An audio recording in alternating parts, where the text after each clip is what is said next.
Welcome back to Law Vista. इस वीडियो में सेक्शन 14 पढ़ने वाले हैं। अगर अभी तक आपने चैनल को सब्सक्राइब नहीं किया तो do subscribe to Law Vista, जहां पे हम सारे सेक्शंस डिटेल में एग्जांपल के साथ कवर करते हैं, जो आप लोगों के लिए बहुत ज्यादा हेल्पफुल होने वाला है। तो exclusion of time in legal proceeding, यहाँ पे जो टाइटल है उसका मतलब क्या हो गया कि अगर कोई प्रोसीडिंग चल रही है बोनाफाइड मतलब गुड फेथ में, इन अ कोर्ट विदाउट जुरिसडिक्शन, किसी ऐसे कोर्ट में प्रोसीडिंग चल रही है जिस कोर्ट के पास में जुरिसडिक्शन नहीं है उस प्रोसीडिंग के लिए, और जो प्रोसीडिंग है वो बोनाफाइड, किसी पर्सन ने उसको विथ गुड इंटेंशन फाइल किया है, तो ऐसे केस में कौन सा टाइम एक्सक्लूड होगा ये सेक्शन 14 बताता है। सबसे पहले किसी सूट के लिमिटेशन के जो टाइम पीरियड होता है उसको कैलकुलेट करते हुए कौन सा टाइम एक्सक्लूड हो जाएगा, जिस टाइम में जो प्लेंटिफ है, जो सूट फाइल करने वाला होता है, वो प्लेंटिफ प्रोसिक्यूट कर रहा था another civil proceeding with due diligence, किसी और सिविल प्रोसीडिंग को वो प्रोसिक्यूट कर रहा था, यानी किसी और सिविल प्रोसीडिंग में इन्वॉल्व था विथ ड्यू डिलीजेंस, यानी विथ प्रॉपर नॉलेज, उसको प्रॉपर नॉलेज थी कि वो ये सूट को जो है वो फाइल कर रहा है और कौन से कोर्ट में कर रहा है, उसका पीछे इंटेंशन क्या है, उसको सब चीजों की नॉलेज है। Whether in a court of first instance और ऑफ अपील और रिविजन, ये मैं एंड में समझाती हूँ ये सेंटेंस का मतलब। अगेंस्ट द डिफेंडेंट, डिफेंडेंट के अगेंस्ट में वो कोई प्रोसीडिंग कर रहा है, तो कौन सा टाइम एक्सक्लूड हो जाएगा, जिस टाइम में उसने प्रोसीडिंग जो है वो कंडक्ट की है, जो भी प्रोसीडिंग में वो इन्वॉल्व था, वो सारा टाइम एक्सक्लूड हो जाएगा। कौन सी सूट के लिमिटेशन के कैलकुलेशन के टाइम पे वो एक्सक्लूड होगा, ये एग्जाम्पल के थ्रू समझते हैं। फॉर एग्जाम्पल, एक ए पर्सन है, उसने एक सूट फाइल किया और ये सूट बाद में डिसमिस हो जाता है इस ग्राउंड पर कि ये जो सूट है इसको एंटरटेन करने के लिए जो कोर्ट में ये सूट फाइल किया गया था उसके पास में जुरिसडिक्शन ही नहीं था। अब ये सूट जो है वो डिसमिस हो गया। फॉर एग्जांपल कि ये सूट को चलने में 20 इयर्स का टाइम पीरियड लग गया फॉर एग्जांपल। उसके बाद में ए को पता चला कि मैंने तो जिस कोर्ट में फाइल किया था सूट, वो कोर्ट के पास जुरिसडिक्शन ही नहीं था, तो अब मुझे उस कोर्ट में फाइल करना पड़ेगा जिस कोर्ट के पास जुरिसडिक्शन है। तो ए ने फिर उस कोर्ट में सूट फाइल किया जिस कोर्ट के पास में इस सूट को एंटरटेन करने का जुरिसडिक्शन है। अब ए के तो 20 इयर्स ऑलरेडी यहाँ पर वेस्ट हो गए हैं, तो ये वाला जो सूट है, इस सूट के लिए जो लिमिटेशन पीरियड होगा, कोई सूट को फाइल करने का लिमिटेशन पीरियड मैक्सिमम कितना होता है, फॉर एग्जाम्पल कि इसके पास 3 इयर्स का टाइम पीरियड था, तो ये जिस टाइम पर ये दूसरे सूट को वो प्रोसिक्यूट कर रहा था with due diligence in a good faith in a court which from the defect of jurisdiction or other cause of like nature is unable to entertain it, ऐसे कोर्ट में जो due to the defect of jurisdiction उस suit को entertain नहीं कर सकता था, तो ये जो टाइम होगा वो एक्सक्लूड हो जाएगा, यानी ये 20 इयर्स का टाइम पीरियड एक्सक्लूड हो जाएगा। अब whether in a court of first instance और अपील और रिविजन का मतलब क्या हुआ कि फॉर एग्जाम्पल अब ए ने ये सूट फाइल किया, ये सूट इसने यहाँ पे फाइल किया, ये सूट पे से डिसीजन आया, वो डिसीजन पे अपील हुई या फिर रिविजन हुआ, तो ए या तो सूट जो फाइल हुआ है उसको प्रोसिक्यूट कर रहा हो, या अपील को प्रोसिक्यूट कर रहा हो, या रिवीजन को प्रोसिक्यूट कर रहा हो, तो ये सारा ही टाइम पीरियड जो होगा वो एक्सक्लूड हो जाएगा नए वाले सूट का जो टाइम पीरियड है उसको कैलकुलेट करते टाइम पे। तो मैं एक बार इसका बेसिक क्रक्स जो है सबसेक्शन 1 का वो एक्सप्लेन करती हूँ कि जब एक पर्सन किसी सूट को फाइल करता है ऐसी कोर्ट में जिस कोर्ट के पास में उस सूट को एंटरटेन करने का जुरिसडिक्शन नहीं है, और वो पर्सन बाद में वही सूट, सेम सब्जेक्ट मैटर का सूट, यहाँ पे लिखा हुआ है same matter in issue, same matter in issue है, उसने वो सूट दोबारा से नई कोर्ट में फाइल किया जिस नई कोर्ट के पास में जुरिसडिक्शन है उस सूट के लिए, तो जिस टाइम पर वो सूट को प्रोसिक्यूट कर रहा था इन good faith with due diligence, तो वो टाइम पीरियड जितना भी उसको टाइम पीरियड लगता है, फॉर एग्जाम्पल यहाँ 6 इयर्स लग गए, 3 इयर्स लग गए, वो टाइम पीरियड एक्सक्लूड हो जाएगा। तो ये सूट के लिए जो है वो इस टाइम के बाद से कैलकुलेशन होगा लिमिटेशन का। तो आई होप सबसेक्शन 1 क्लियर है। यहाँ पे सबसेक्शन 2 पढ़ते हैं। सबसेक्शन 2 क्या कह रहा है कि अगर आपको किसी एप्लीकेशन के लिए लिमिटेशन का जो टाइम पीरियड है उसको कंप्यूट करना है, तो वो टाइम जिस टाइम पर applicant has been prosecuting with due diligence के साथ में विथ प्रॉपर नॉलेज, जो एप्लीकेंट है वो किसी और सिविल प्रोसीडिंग में इन्वॉल्व था, किसी और सिविल प्रोसीडिंग को प्रोसिक्यूट कर रहा था, whether in a court of first instance, appeal और रिवीजन, इसका मतलब मैंने सबसेक्शन 1 में बताया है। अगेंस्ट द सेम पार्टी के अगेंस्ट में वो प्रोसिक्यूट कर रहा था for the same relief, same relief भी उसको चाहिए था। फॉर एग्जाम्पल कि उसको रेंट चाहिए था, जो टेनेंट है उससे रेंट का कलेक्शन के लिए कोर्ट में सूट फाइल करता है या एप्लीकेशन करता है। यहाँ पे सबसेक्शन 2 में स्पेशली एप्लीकेशन की बात हो रही है, और उसने सेम पार्टी के अगेंस्ट में किया है और उसका रिलीफ भी जो वो कोर्ट से मांग रहा है वो भी सेम है। तो वो टाइम जिस टाइम पे वो दूसरे प्रोसीडिंग जो प्रोसिक्यूट कर रहा था वो टाइम एक्सक्लूड हो जाएगा। Where such proceeding is prosecuted in good faith in a court which from defect of jurisdiction or other cause of like nature is unable to entertain. Application उसने किया court में, एक ऐसी कोर्ट में जहां पर उस एप्लीकेशन को एंटरटेन करने का जुरिसडिक्शन नहीं था। उसके बाद में और जो एप्लीकेशन किया है वो सेम पार्टी के अगेंस्ट में है और सेम जो रिलीफ है वो भी सेम है। उसके बाद में वो पर्सन ने उस कोर्ट में किया जिस कोर्ट के पास में एक्चुअल जुरिसडिक्शन था उस एप्लीकेशन को एंटरटेन करने का। तो ये जो टाइम पीरियड होगा वो एक्सक्लूड हो जाएगा, ये जो टाइम पीरियड होगा वो एक्सक्लूड हो जाएगा। इस एप्लीकेशन के लिमिटेशन को कंप्यूट करने के टाइम पर ये वाला जो टाइम पीरियड है वो एक्सक्लूड कर दिया जाएगा। इसको माना नहीं जाएगा कि ये जो टाइम अगर आपने कैलकुलेट कर लिया तो इस टाइम का लिमिटेशन जो पीरियड है वो ओवर हो जाएगा।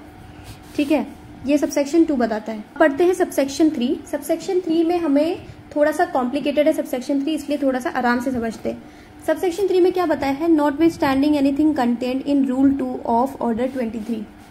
अब जब सबसे पहली बात आपको कहीं पे भी not with standing anything contain in any particular thing या पर्टिकुलर प्रोविजन, तो आपको क्या समझना है कि जिस प्रोविजन की बात हो रही है उसको एक्सक्लूड कर देना, उसको अप्लाई नहीं करना है, और जो आगे हमें बताया जाएगा वो अप्लाई होगा। तो रूल 2 बाद में पढ़ते हैं, इसके पहले क्या पढ़ेंगे, code of civil procedure. The provisions of subsection 1 shall apply in relation to a fresh suit instituted on the permission granted by the court under the rule 1। अब जो सबसेक्शन 1 में हमने देखी है, यहाँ पर सबसेक्शन 1 में हमने क्या देखा कि जब कोई सूट आप किसी ऐसी कोर्ट में फाइल करते हो जिसके पास जुरिसडिक्शन नहीं है और गुड फेथ में आपने फाइल की है, तो उसके बाद में जो दूसरी बार आप सूट फाइल करोगे तो जो पुराना वाला टाइम पीरियड है वो एक्सक्लूड हो जाएगा, वो आप कैलकुलेट नहीं करते हो। तो सबसेक्शन 1 अप्लाई होगा कौन से केसेस में, in relation to a fresh suit, जब आपने फ्रेश सूट फाइल किया with the permission granted by the court. Order 23 rule 1 क्या कहता है, ऑर्डर 23 रूल 1 कहता है कि जो प्लेंटिफ है यानी जिसने सूट फाइल किया है वो प्लेंटिफ कोर्ट से परमिशन लेकर, यानी कोर्ट से वो कहेगा कि कोर्ट मुझे परमिशन दे तो मेरा जो ये सूट है उसे मैं विड्रॉ कर लूं और उसके बाद मैं फ्रेश सूट फाइल करूं। अब ये प्लेंटिफ क्यों करता है कि बहुत बार हमारे पास में जो प्रॉपर एविडेंस नहीं होते या फिर जो उसके इंटरेस्ट है वो हार्म हो जाएंगे, तो वो कोर्ट से क्या कहता है कि ये वाला सूट मुझे विड्रॉ करने दीजिए और उसके बाद में जो फ्रेश सूट है वो मैं फाइल करूंगा, कोर्ट की परमिशन लेता है वो। तो जब कोर्ट ने उसको परमिशन दे दी है कि वो फ्रेश सूट फाइल कर सकता है, जो उसका पहले वाला सूट है उसको विड्रॉ करने के बाद, तो उस फ्रेश सूट पे कौन सा प्रोविजन है वो अप्लाई होगा, सबसेक्शन 1, यानी पुराने वाले सूट में जो टाइम लगा वो टाइम एक्सक्लूड हो जाएगा। फॉर एग्जाम्पल, यहाँ पे एक एग्जाम्पल देखते हैं कि एक ए पर्सन ने एक सूट इंस्टीट्यूट किया।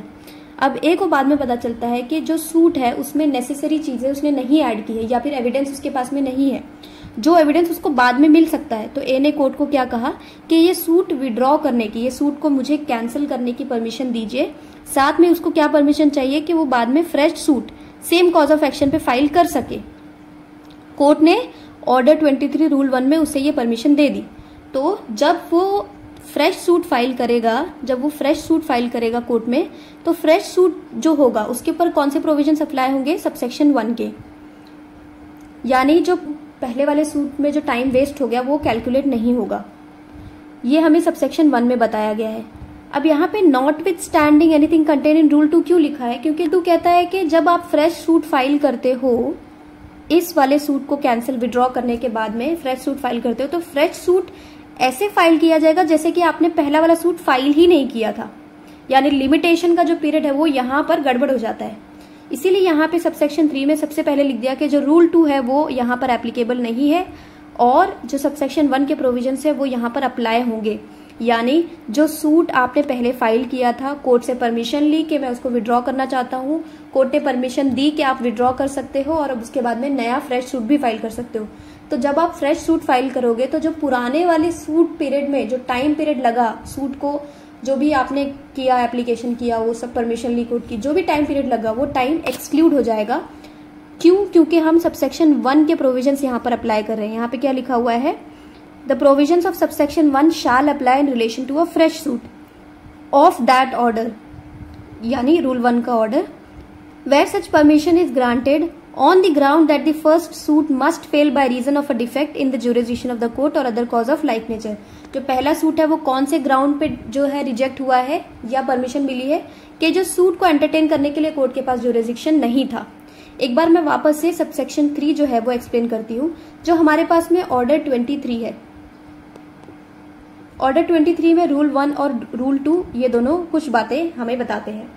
ऑर्डर 23 में रूल 1 है जो वो क्या कहता है कि जब प्लेंटिफ कोई सूट फाइल करता है तो प्लेंटिफ कोर्ट से परमिशन लेकर उस सूट को विड्रॉ कर सकता है, और परमिशन क्या देगी कोर्ट के बाद में वो फ्रेश सूट भी फाइल कर सकता है सेम कॉज ऑफ एक्शन पे या सेम सब्जेक्ट मैटर पे। और रूल 2 क्या कहता है, जब वो फ्रेश सूट फाइल करेगा तो लिमिटेशन पीरियड ऐसे काउंट होगा जैसे कि उसने पहला वाला सूट फाइल ही नहीं किया, पहले वाले सूट की कोई बात ही नहीं हुई। अब यहां पर सबसेक्शन 3 क्या बताता है कि जब रूल 1 के अंदर आपने कोई सूट विड्रॉ किया कोर्ट से और आपने फ्रेश सूट फाइल किया, तो जो फ्रेश सूट आपने फाइल किया, न्यू वाला जो सूट आपने फाइल किया, उस न्यू वाले सूट में प्रोविजन सबसेक्शन 1 के अप्लाई होंगे, सेक्शन 14 सबसेक्शन 1 के। सेक्शन 14 सबसेक्शन 1 हमने क्या देखा अभी कि वो क्या कहता है, जो पुराने टाइम पीरियड जो भी आपको लगा है सूट में वो टाइम पीरियड एक्सक्लूड हो जाएगा while calculating the limitation period for the fresh suit. और जो रूल 2 में लिखी हुई बातें हैं उसको हम लोग यहाँ पर रूल आउट कर दे रहे हैं, यहाँ पे हम उसको कंसीडर नहीं करेंगे। जो पहला सूट है वो क्यों फेल हो गया है, वो फेल हुआ है by reason of the defect in the jurisdiction of court. Court ने क्या कहा कि हम ये जो सूट है उसे आपको विड्रॉ करने दे रहे हैं, क्यों, क्योंकि हमारे पास में इस सूट को एंटरटेन करने का जुरिस्डिक्शन नहीं है, बट हम आपको ये परमिशन देते हैं कि आप फ्रेश सूट फाइल कर सकते हो under order 23 rule 1। I hope थोड़ा सा ये कॉम्प्लिकेटेड है लेकिन अब तक समझ आया होगा। फिर भी कोई डाउट रहता तो आप मुझे डिटेल में पूछ सकते हैं कमेंट सेक्शन में, मैं सारे ही जो कमेंट्स होते हैं उनका रिप्लाई देने की कोशिश करूंगी। अब एक्सप्लेनेशन पार्ट यहाँ पे क्या कहता है, एक्सप्लेनेशन पार्ट कहता है for the purpose of this section, इस सेक्शन के लिए in excluding the time during which the former civil proceeding was pending, the day on which that proceeding was instituted and the day on which it ended shall both be counted। अब हमने section 14 यहाँ पे पढ़ा है, तो section 14 के लिए यहाँ पे एक्सप्लेनेशन है कि किसी फॉर्मल सिविल प्रोसीडिंग में, यानी जब हमने पढ़ा ना कि कोई ओल्ड सूट है और न्यू सूट है, तो ये जो पुराना वाला है इसमें जिस दिन पे वो इंस्टीट्यूट हुई थी प्रोसीडिंग और जिस दिन वो एंड हुई थी वो दोनों दिन काउंट होगा, ठीक है। यानी हमने ये सूट फाइल किया, ये सूट को पूरा चलने में 30 डेज का टाइम पीरियड लगा, तो 30 डेज एक्सक्लूड हो जाएंगे, ये हमें बता रहा है सेक्शन 14। लेकिन ये सूट जिस दिन इंस्टीट्यूट हुआ था, यानी फॉर एग्जांपल फर्स्ट डे को ये इंस्टीट्यूट हुआ, तो वो फर्स्ट डे जो है वो काउंट होगा। कहाँ पे काउंट होगा, नए वाले सूट के कैलकुलेशन के टाइम पीरियड जो होता है, टाइम पीरियड के कैलकुलेशन में फर्स्ट डे और लास्ट डे जिस दिन वो सूट खत्म हो वो दोनों काउंट होगा, ओके। दूसरा क्या कह रहा है, अ प्लेंटिफ और an applicant resisting an appeal shall be deemed to be prosecuting a proceeding. इसका मतलब क्या हो गया कि जो प्लेंटिफ है या एप्लीकेंट है वो अगर किसी अपील को रेजिस्ट कर रहे थे तो वो टाइम पीरियड भी कैसे माना जाएगा कि वो प्रोसिक्यूट कर रहे थे प्रोसीडिंग को।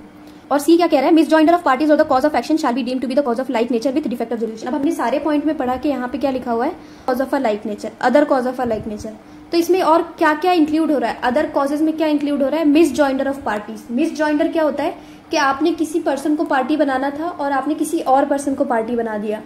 किसी और पर्सन को आपने रिस्पोंडेंट बना दिया, तो ये मिसजॉइंडर होता है।